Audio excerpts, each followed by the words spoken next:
9 জিলহজ আরাফার দিন আদম আলাইহিস সালাম গেলেন হাঁটতে হাঁটতে মক্কা শরীফে আরাফার ময়দানে।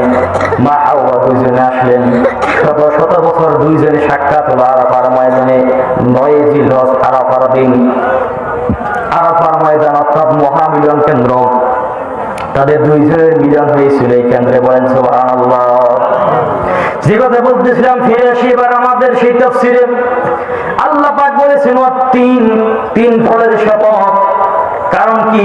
এই 3 ফলের গাছের পাতা দিয়ে আদম আলাইহিস সালাম জান্নাতে নিজের শরীরকে আবৃত করেছিলেন। দুনিয়ায় এই 3 ফলের পাতা খাওয়ার কারণে হরিণের পেটের মধ্যে মিশকলাম বার হয়েছিল। আল্লাহ রাব্বুল আলামিন এই কারণে 3 গাছের ফজিলতকে বৃদ্ধি করে দিয়েছেন। বলেন সুবহানাল্লাহ।